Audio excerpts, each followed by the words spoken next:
Well, good morning. Welcome to Pathways Podcast. I'm Aaron Groves, and I am joined today by Mark and Cheryl VanHouweling.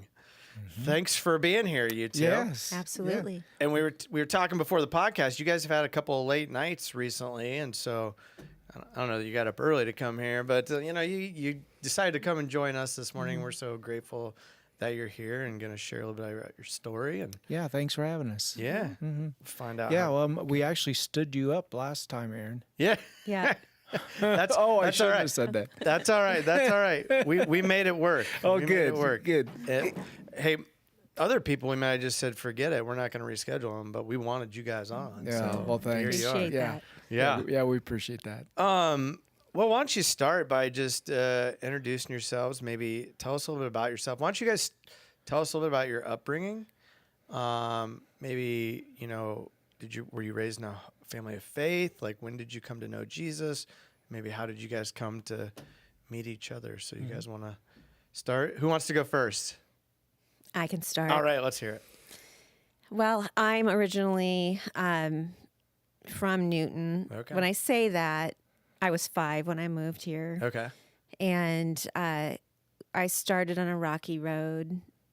My family, I believe, had some faith. We did attend church, but I think it was more for keeping up appearances, Checking the box. Checking the box. Yep. And when things maybe didn't move in our household in a great direction, then my parents pulled back from church. But I got a seed while I was there as a child, and I just craved, more of that. And as I moved into maybe my junior high years, I had great mentors. And interesting enough, after we started the way here, my youth leader ended up coming to the way here like a year later. Really? And she's still here. And Who's that? Eloise Froh. Oh, yeah. And so Nice. Eloise planted some seeds in me as a child that I knew were present. Yeah. So a little bit of a exposure to church, but more of in that ritualistic, way. And then as, I moved into junior high and high school, I kind of deviated from my path. I would call myself a prodigal son and a woman at the well, as I, moved into my promiscuous years. And I was always trying to achieve. So I still always had that drive to like be a good person, be a better person. I met Mark when I won the Jasper County Fair Queen pageant, and I had to reign over the fair as the queen, and I had never been to a fair. All right. And his father was the fair board president, Okay. and he said, "You should meet my son." So I was in my summer year before my senior year in high school when I met Mark. Okay. And so that's how that journey started. All right. All right, Mark, let's hear your perspective. Give us a little background about family. Okay. So I was raised in a First Reformed Church in Prairie City. Okay. It's my grandparents went, and my mom and dad. As a family, we all went to the church there. I do remember, though, that my Sunday school classes, there was only 2 guys in my class. So that was always really hard to go to Sunday school. It just was quite painful because if the guy wasn't there that day, then it was just one-on-one, and it just wasn't very easy to attend Sunday school. But I also attended cadets. The Christian Reformed Church in Prairie City had cadets, and that was kind of more of the surrounding guys. Us boys would attend that on Wednesday nights. I did cadets, and then at one point I went and I was in the choir at Rising Sun Church in Pleasant Hill, and we would go to surrounding churches and do events and sing in that. So and I think once I turned a teenager and throughout till my 30s or so, I just kind of we were going to the Methodist church some, but I wouldn't attend much. But I would. Cheryl would go. She'd go to church and take her kids, but I would stay home and watch the Hour Power on TV. It was I wish I could remember his name, but he was kind of, I think, originally from Iowa, the preacher there. But Cheryl would come home and it was like, "What did you do, Mark?" And it's like, I watched the Hour. Oh, she's like, "Yeah, right." But I did. I didn't go with them very much, but So you grew up in the Prairie City area? yeah. Rural farms? Yeah, rural. We live a mile north and a mile east of Prairie City on a farm, and where I grew up is just a mile down the road. Okay. So I live a mile from where I grew up. So you're familiar with the area.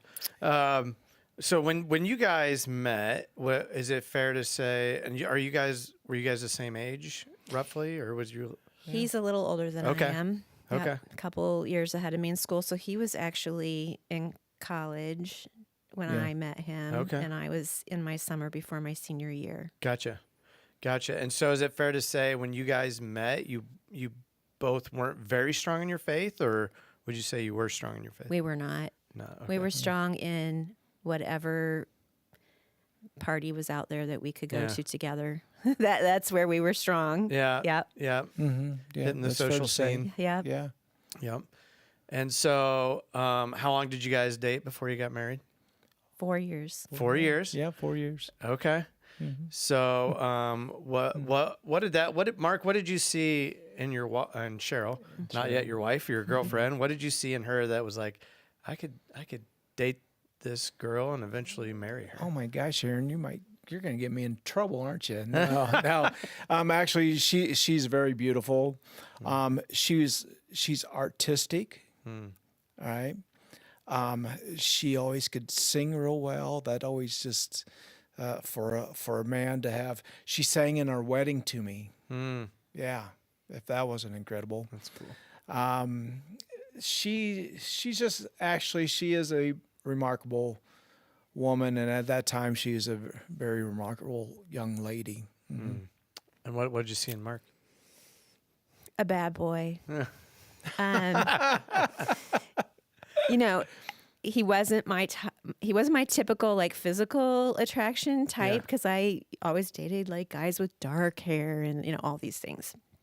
But I was very curious about him, the lifestyle, because I was a town girl. Mm-hmm. He's a country boy. He had a smile that would not quit. He was always just sort of radiating this like joy. But I was always chasing, adventure, experiences I hadn't had, and he was older than me. That was intriguing. So there was some of that kind of came with it, but he was always a gentleman. He just was. He would, he didn't challenge me, to be beyond what I was ready for. So always appreciated that too. Yeah. I want to mention that the first time I went to Sherry's house, her mom answered the front door, and she instantly won me over. And that was just like, it was like the deal. Yes, of course. I've already had met Sherry during the fair and whatnot, but when I come to the door and met Dorothy, it's like, this is great. Yeah. And my parents loved Mark, So he was the first that they loved. That They- helps. They loved him. He was a farm kid with a great work ethic, so it was like, well, this is working out for me. Drove up in this loud Trans Am. Yeah, could hear him coming. Anyway. Right on. So you guys meet. You pop the question. You think I could spend the rest of my life with this woman, and so you guys end up getting married. Did you guys go to church at that time? Were you guys very deep in your faith at that time? Like, what was your marriage built on? Because in Christian marriage, we say build your marriage on Christ, right? You like me to start? Yeah, sure, you can go. I don't think that Christ was at the center of our marriage originally. I think that we were attending church in the church that Mark's family attended church in. I don't remember at that time like how deep and invested I was, but I got pretty invested in that church. I was leading worship in that church. I taught Sunday school in that church. But like you heard Mark say, he was not a frequent attender. And so I think part of it was me just wanting to be accepted in that community and be part of his family and do the right things. I don't think I had really found my relationship with Jesus yet at that point. I think our relationship was built on starting out with maybe physical attraction. And then, over 4 years, we walked a journey together. Over those 4 years, he lost his grandmother. I lost my sister-in-law to cancer. And then we were married right after those things happened. So part of it, I think, was built on just bonding over, some of our grief and the compatibility that we had at that time. I can't really explain it because we are opposites. So I think that was part of, our relationship was built on the fact that we were opposites and that we found each other very intriguing and interesting. But we also had a very strong physical relationship. Would you agree with that, Mark? Oh, yeah. Yeah, I would agree with that. We just, it was quite a while until Jesus came and found me. It seems like, sure, we did the Christian thing some, we thought we were Christians. Yeah. But we weren't. Yeah. And I can't never repeat what Steve said this last Sunday. Help me, Cheryl, because I try to repeat it.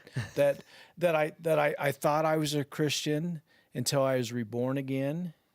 And then after I was reborn again, then I realized back then that I wasn't a Christian, but I am now. Yeah. So let's talk about Jesus finding you. Yeah.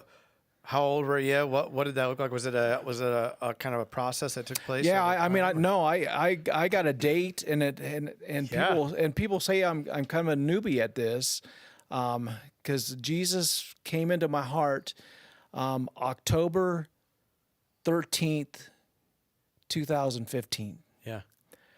I was going through some hard times at that moment, and Jesus, and I can just remember that Jesus came into my heart, and I could see this darkness, and then I could feel this warmth, and I could see this light, and I could hear God tell me that He took my sins away from me. And then after that, I'm just I believe I'm a whole different man. Yeah. Cheryl, what'd you know? Did you notice a change in him? My gosh, Aaron, we would not be sitting here today. Yeah. If that didn't happen. Yeah. He's a completely different man. Tell me what changed.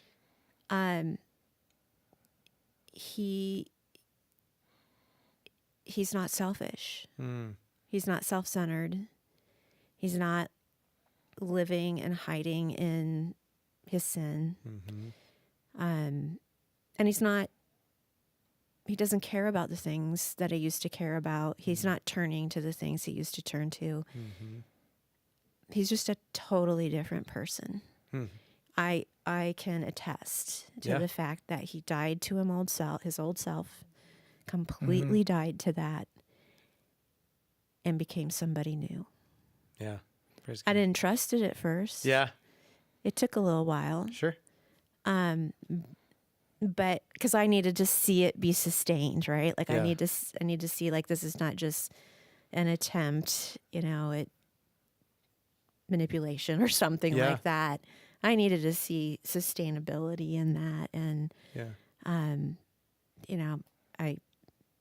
my husband is a godly man, Yeah.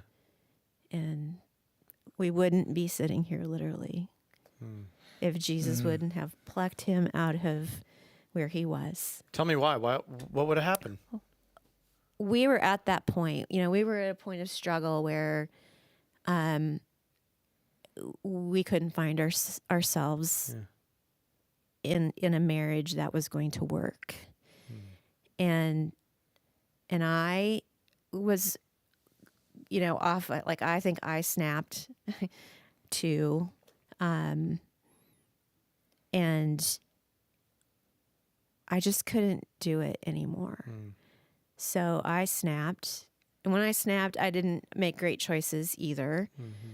But we weren't finding our way back to each other. We were finding our way away from each other. Yeah. And so there had to be disruption. There just had to be something, or we were going to continue to just live in the way we were living in the world, making choices we shouldn't make. And so I don't think we'd be together. Yeah. The Way is the only church family that has gotten me away from getting out of the turkey woods early to go to church.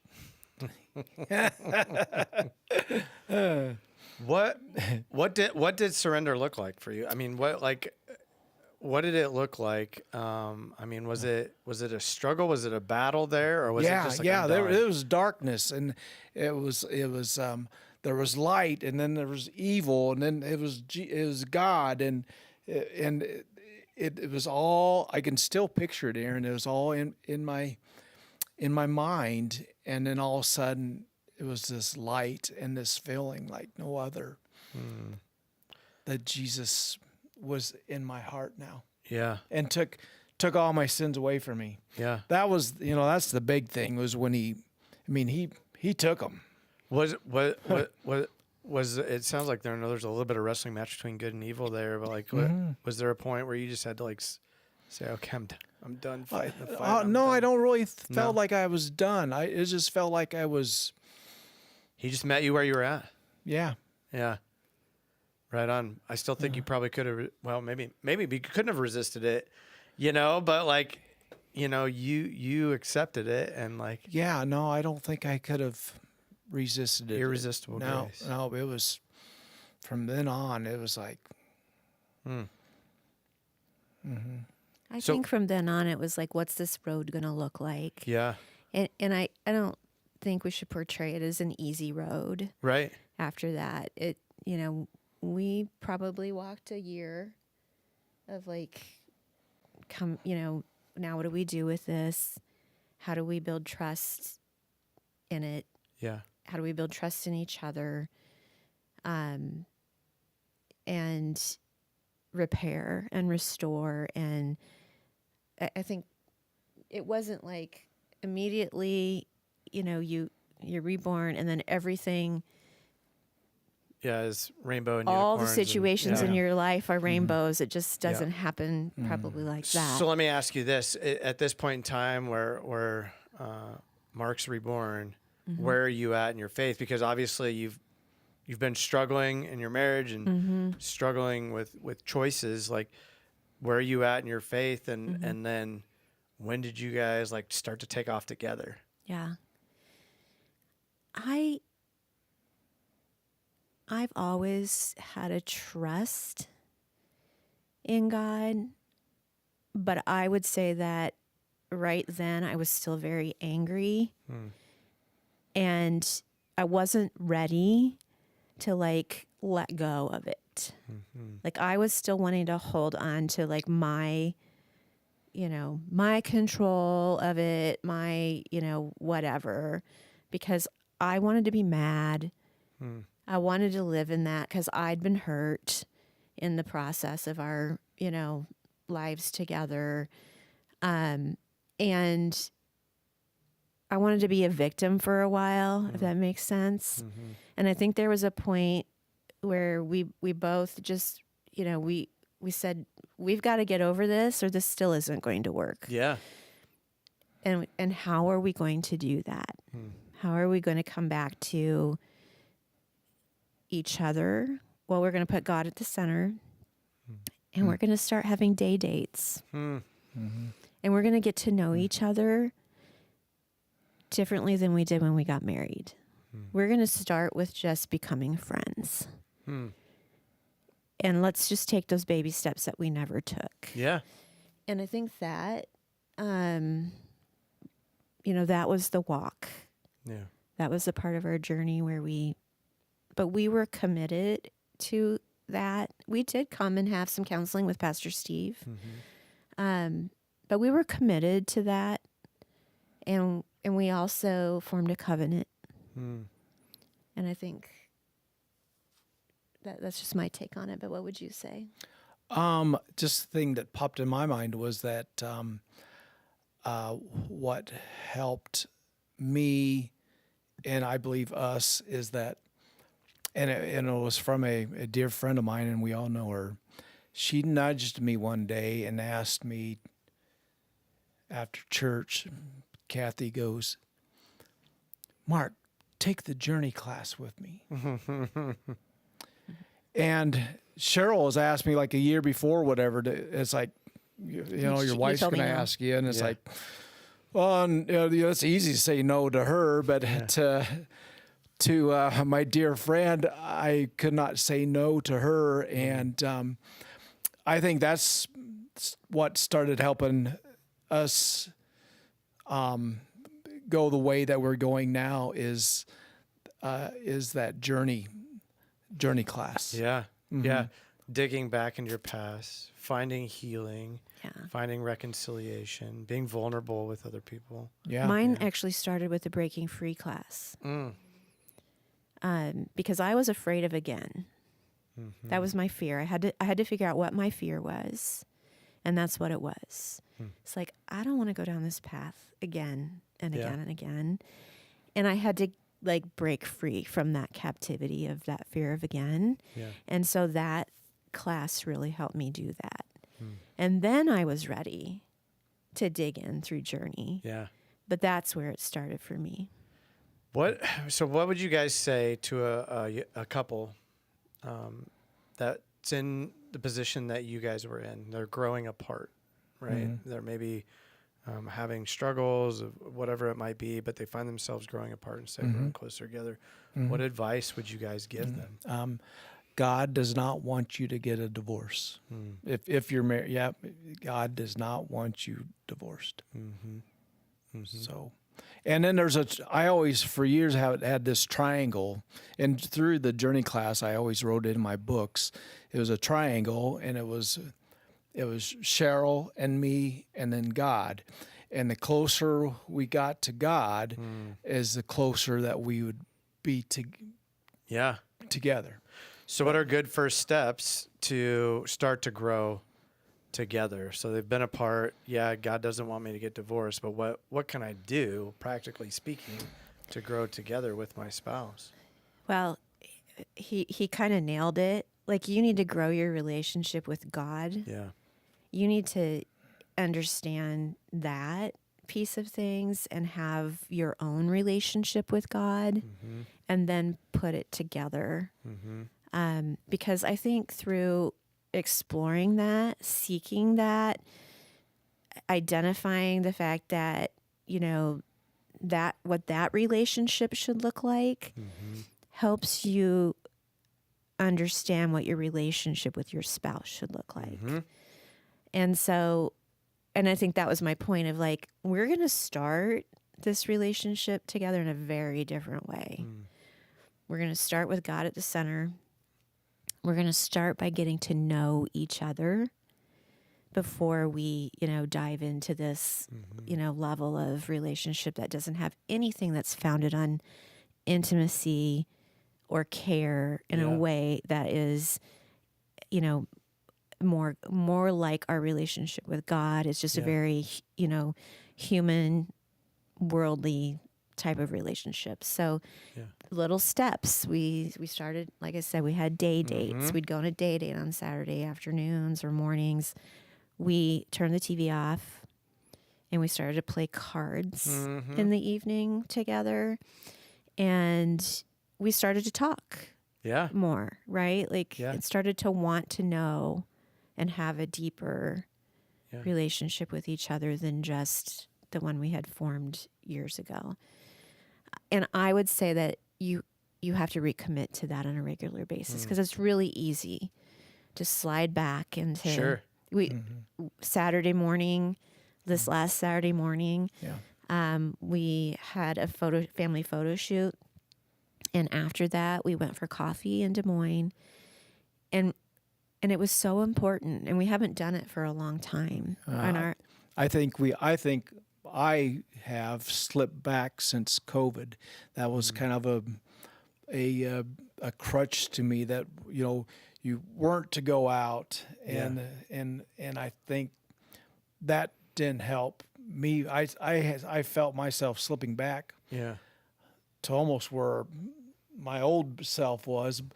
But I think too, and this was a very nice Saturday, but I think we're going to be doing more of this because I'm going to be retiring here soon. So hopefully I have more time and energy to go for coffee. Congratulations. Yeah. Yes. That's awesome.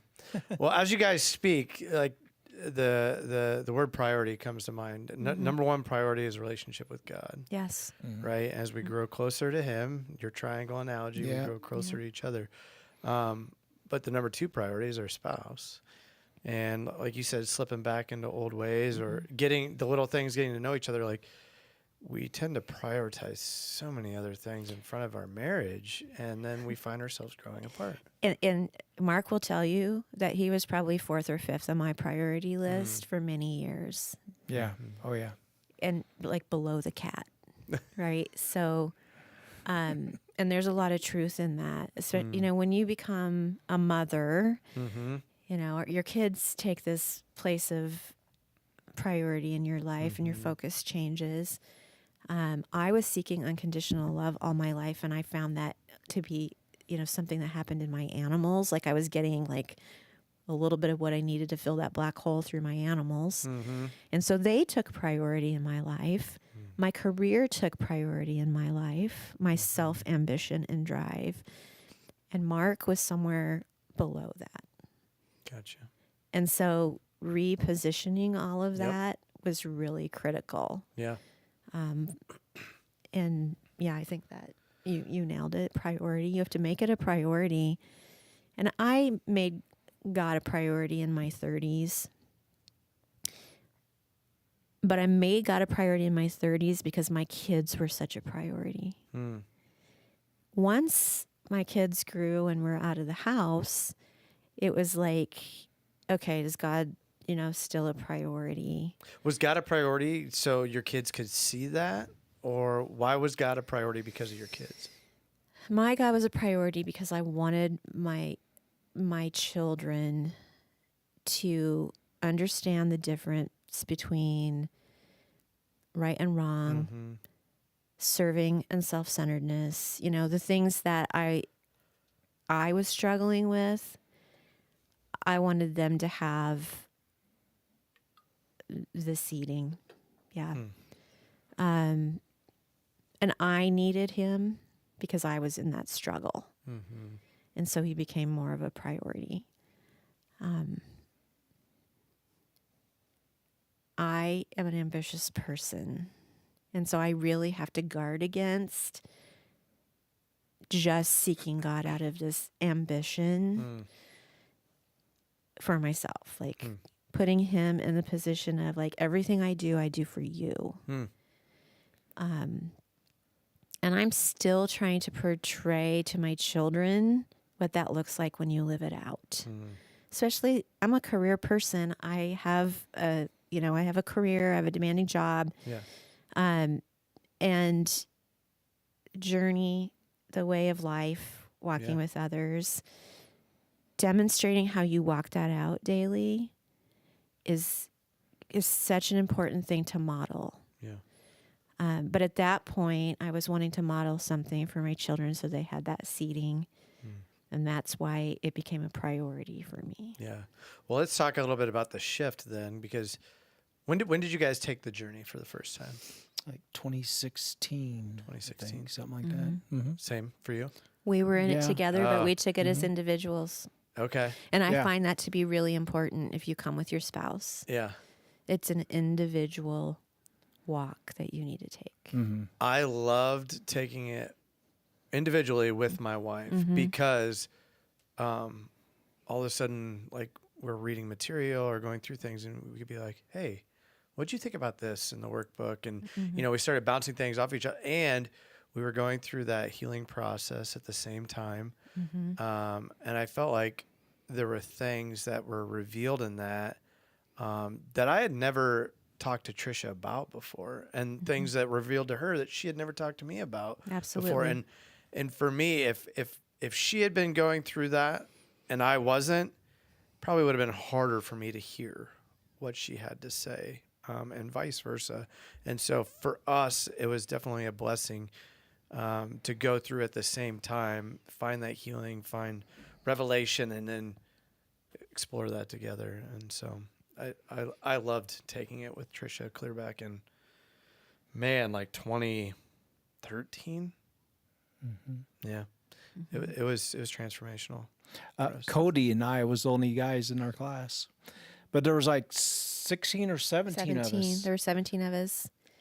But I would recommend it to anybody and everybody. Now I'm trying to take these remember classes. how many of us went on to take the next legs of that. Oh, quite Way a of bit of life. us. Like, it kept was quite, like, almost the entire class continued forward. And What compelled, so you're talking about, relationship with God for the kids. Well, obviously when you start serving in ministry and like God gets a hold of your heart, there becomes like the shift. It's not just about you anymore. It's about others too. And so like, when did that shift come of like, man, God's really worked in my heart and now I want others to experience what I've experienced with him?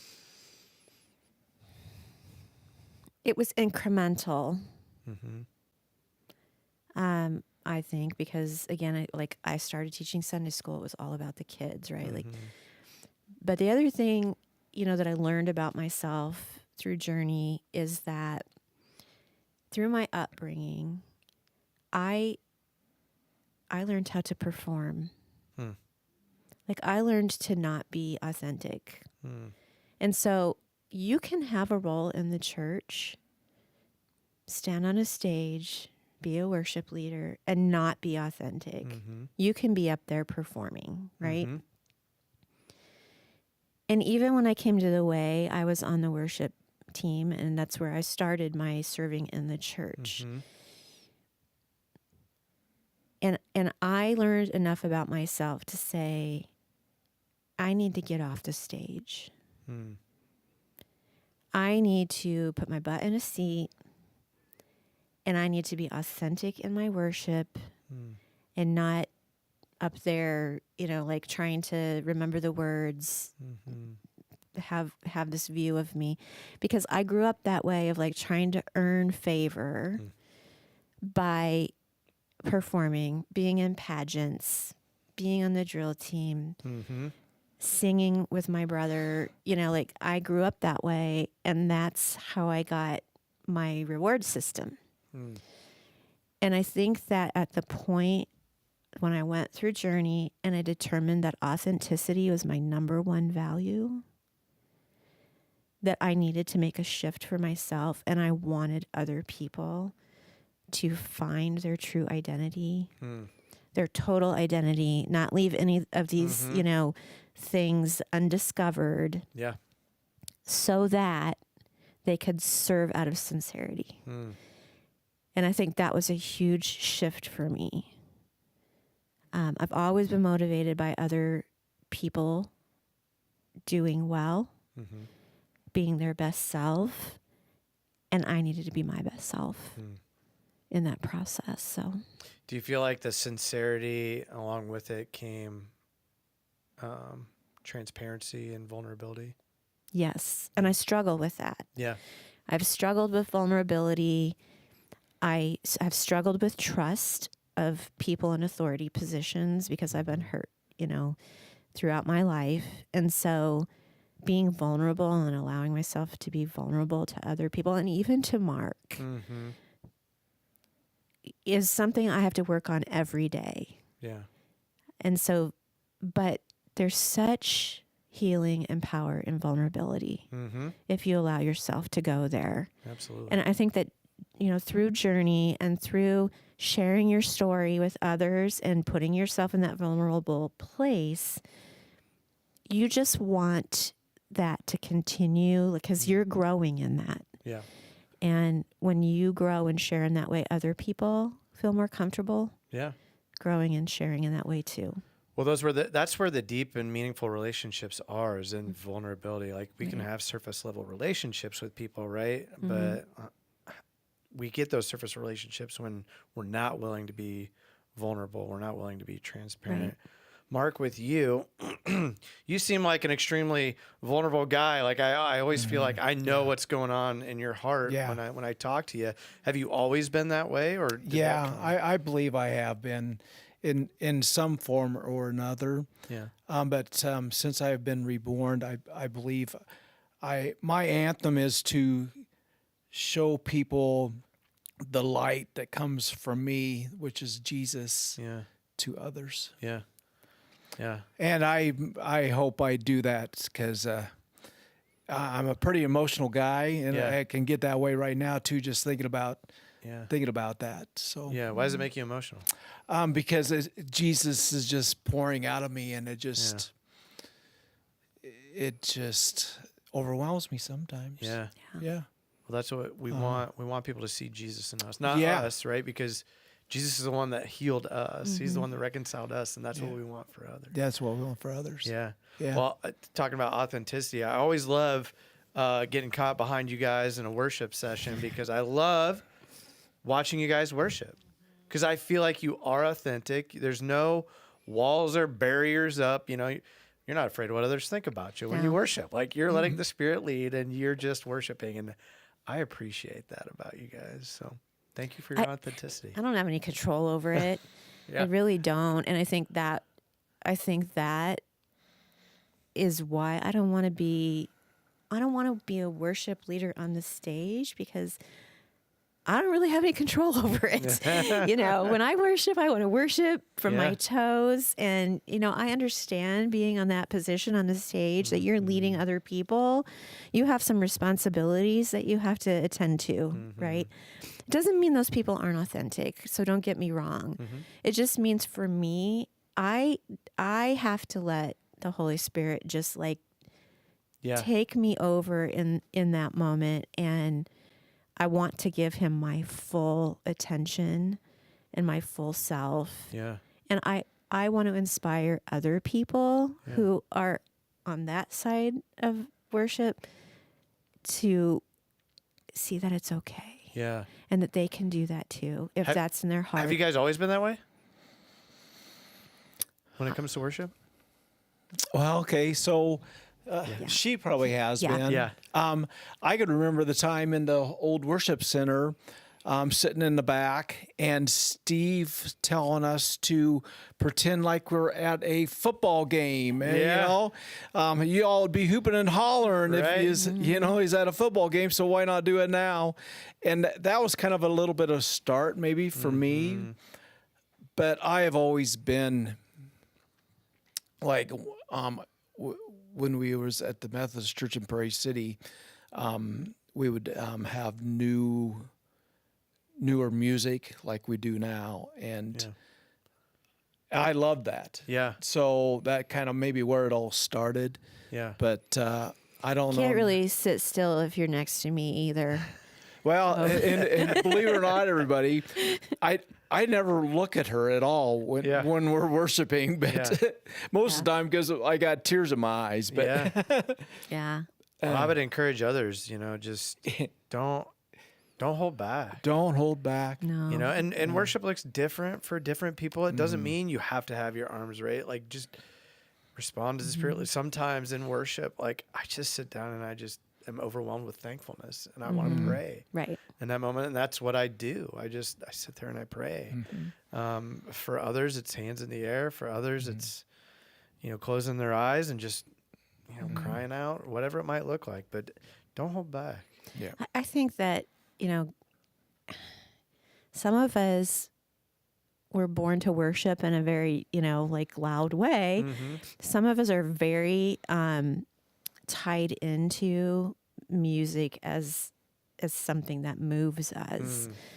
And that's me. My family is very musical. My brother was a conductor. I'm always using my hands. Like I have to okay, don't use your hands. Yeah. I think it's just part of the way I was created. Yeah. To worship like that. Yeah. Not everybody's created to worship like that. Sure. And that's part of our identity and our relationship with Christ. Yeah, that's good. So back to the journey. You guys are leading the journey right now, and you had your narrative sharing day where people wrote their personal narratives, and then they shared them. And the feedback I got from multiple people was that it was just an amazing night. You had 4 guys, is that right? Yes, there's 4 of us. 4 of you, and just heard it was a powerful night. Yes, I figured we was going to get over way early, and the Lord just come upon us, and we were there for 4.5 hours sharing our story with each other. So here we are back at vulnerability, right? Transparency. How did you see God moving in those men when they were open and honest and sharing their hearts with other men? Yeah. They will tell things, it's just awesome to hear their stories. Yeah. All our stories are different, of course, but I had quite a range. We have quite a range of men in our class this year, and I got one fellow that's pretty quiet, and I got one guy that's just retired pastor, and one guy that's a leader at our church. And I thought the one that was gonna maybe be a 5-minute narrative, he was probably the longest sharing his soul to us of all of us, and it was just amazing. We surprised the women is the funny thing, because they What? They're still here? Yeah, that's good. And then the women, I heard you guys didn't get home till after 1 a.m. That's right. Yeah. But how many women are in the class? 8. 8. And Yeah. you all shared. Yes, and we all shared. I anticipated that. This isn't my first time Yeah. through Journey.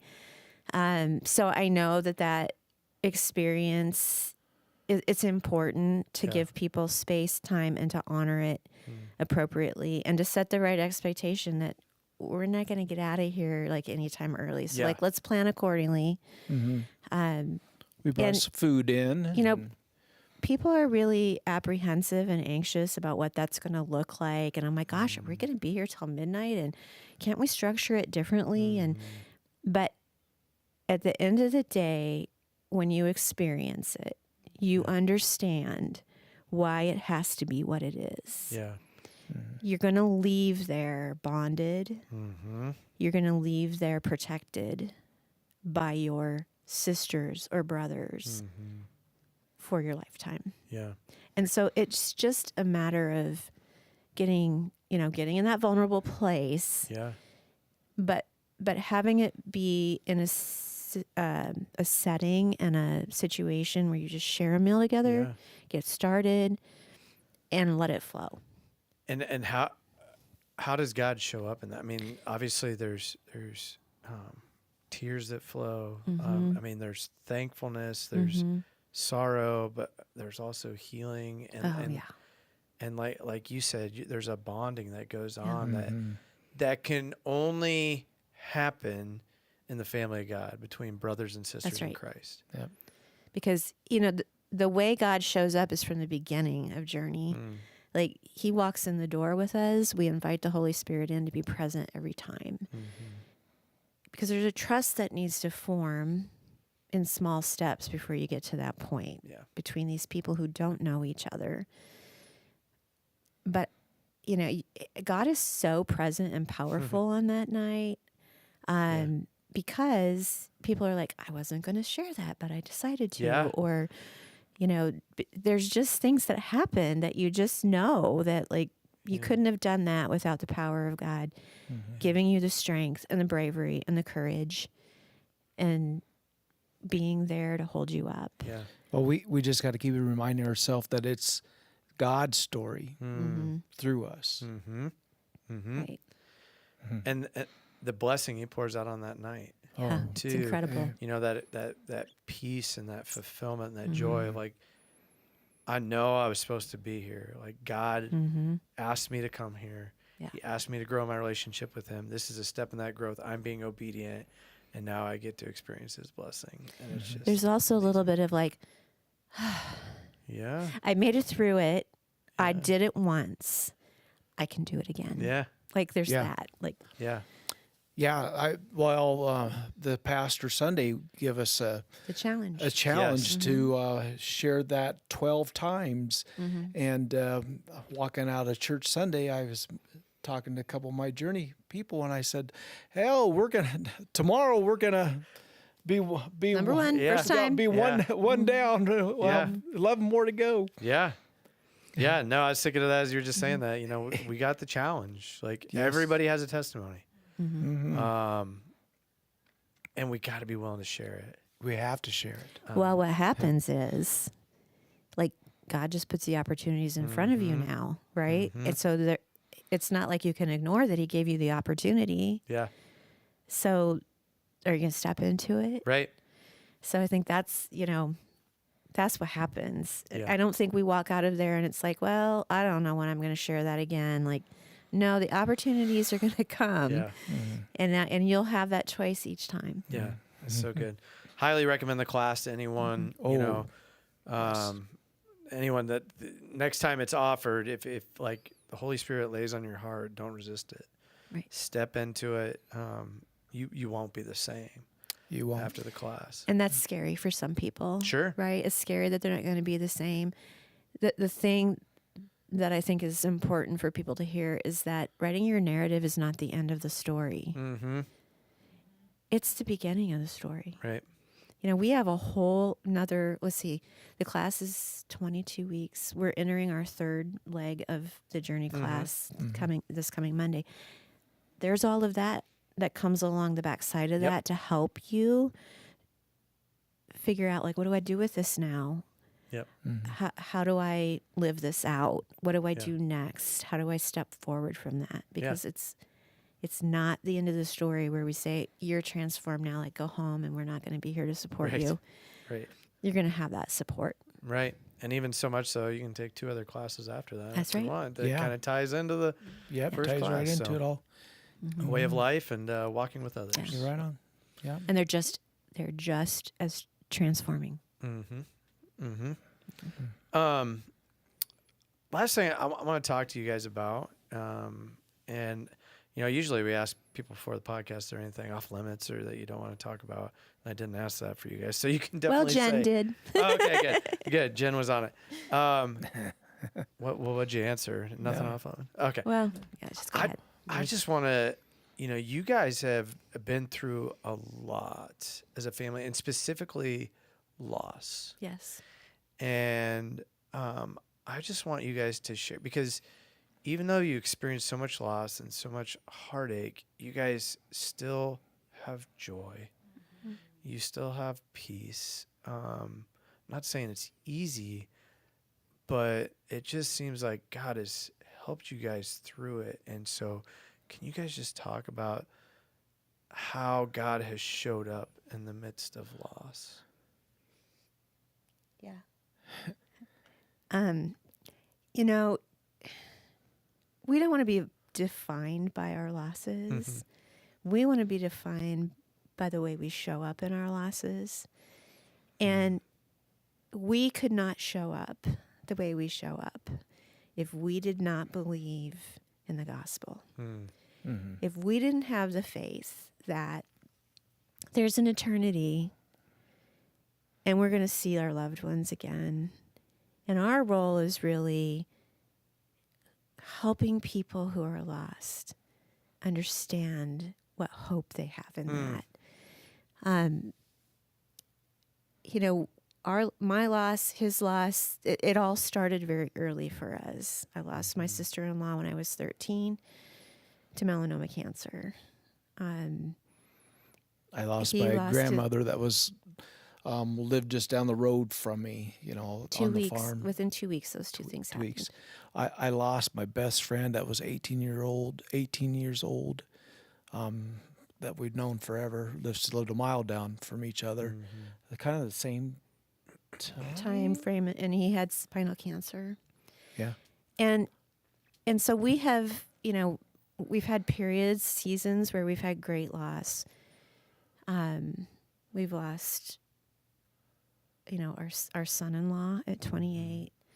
I lost a brother to colon cancer 8 years ago. And my sister 9 days after Bryce passed of pancreatic cancer. We've both lost parents in this. I lost both my parents now. Mark lost a parent in that time frame. So we've had what I call grief stacking. Yeah. Where you have one thing after the other. Yeah. But in all of those journeys, God was good. Yes. I could see God working in all of those situations. And I can look back through my journey, reflection, and say, he was there then. He was there then. I saw him there. I might not have saw him in the moment way back when I was 13. Yeah. But now I see him every time I'm faced with one of those situations. And I would say that Bryce's passing was very, really cemented my faith in that journey. We, this church was instrumental in that as well. We saw Bryce, find God in his journey. We witnessed the truth in that at the end of his journey. We sat in hospital rooms during, excruciating waiting periods, and we leaned in to our faith during those times, and God was good and merciful. I think our faith has just grown through some of the losses, and God has prepared us with each one for the next one that we're going to experience. Yeah. So I lost my mother on Christmas Day, and I was like, of this year, of this past Christmas. Yes. Yeah. And so I'm like, yeah, I get it. This is the next. You've prepared me for all of these things, and now it's going to happen on Christmas. And how am I going to respond to that, react to that, show up in that? What do I believe about that? My first reaction was, my mom must have been really special for God to call her home on Christmas Day, on his birthday. I don't know that I could have done that if I wouldn't have had all of those preparatory situations and saw God move. Yeah. And sometimes his moving is in how other people come together. He just uses every situation. And when he prepares you and you've sort of walked that well and like, yeah, I can do this. He's going to give you the next one. You just kind of have to be prepared for like, I don't think this is the end of the road. Like he's growing you and he wants to grow your faith. Yeah. So I think that's why we believe in what's happening in those situations is God. Yeah. And we believe what's on the other side Yeah. of death is life. Yeah. Amen. And that's what keeps us good. going. What I'm going to ask two different questions here because I think there's two different answers. For someone who's a non-believer and has just lost a loved one, what would you say to them? Like, how would you provide comfort, or what would you say, this is what I believe can help you get through this grieving process to a non-believer? Yeah, that's a tough one. Yeah. I really struggled when my brother was passing because I was a believer. I offered some things to him and he shut me down. Like it's not part of my belief system. Yeah. So thanks, but no thanks, and then I spent the next year and a half in his care journey and I struggled. And it was at the same time that we were taking Journey. And so Mark was like, put God's Not Dead story in your suitcase next time you go and just play that on the TV. And I'm like, I just need to love my brother. I need to love my brother through this. And I need not to like be like over the top, overwhelming. Here's everything you need to do. Yeah. And so if there's a non-believer that's lost someone, we just have to show up and love them through it. I don't think we can hit them over the head with like, here's your 10 steps that you need to take now, because everybody's journey is a little different. Yeah. But ease into it with like, I can just share part of my story and how I've gotten through this. I can offer you some resources if you're interested. It may be too early for you to tap into those.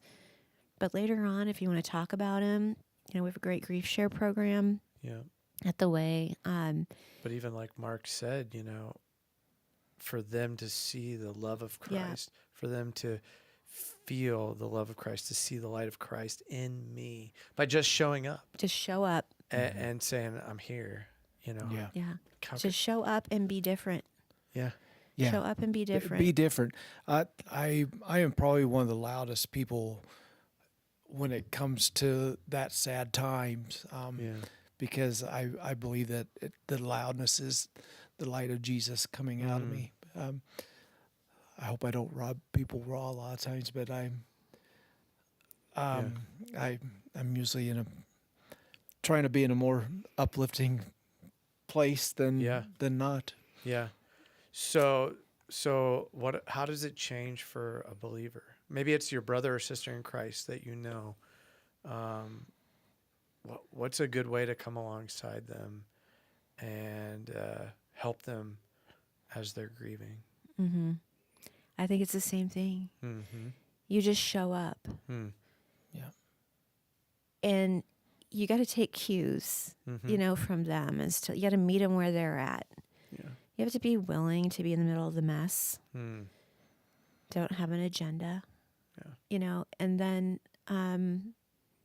we have such good modeling here because we have a really rock star spa group who in our grief showed up in miraculous ways.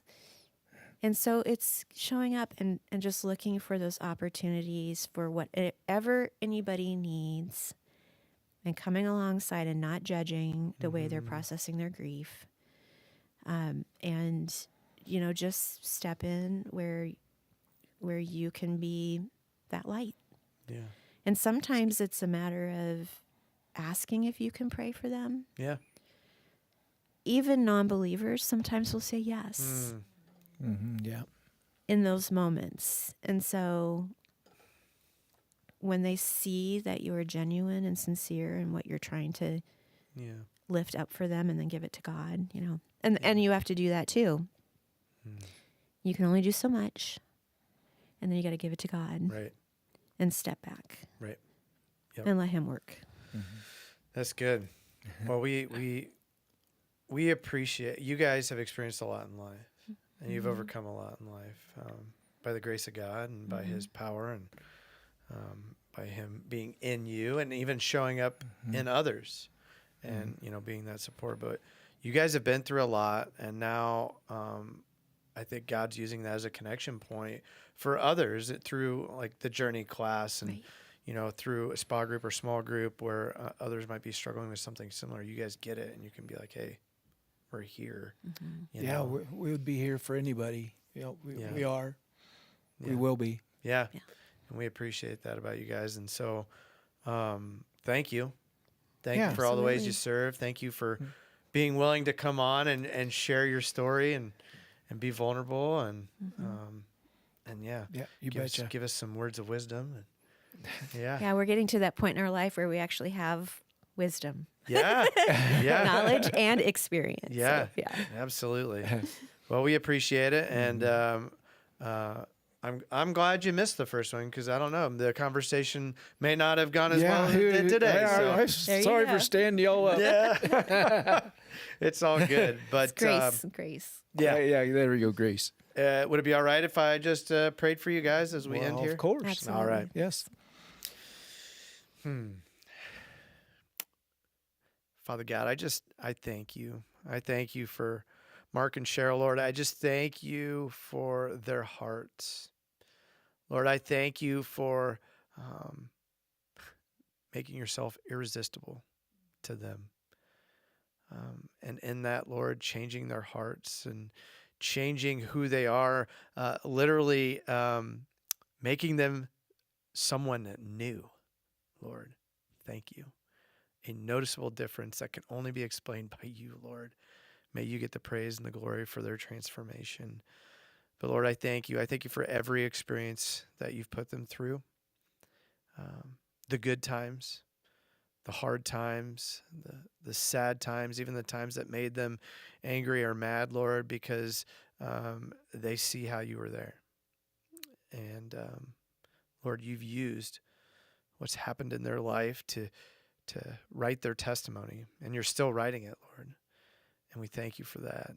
And Lord, I thank you for all the connection points that you've given them by the things they've been through in their life that are connection points with others.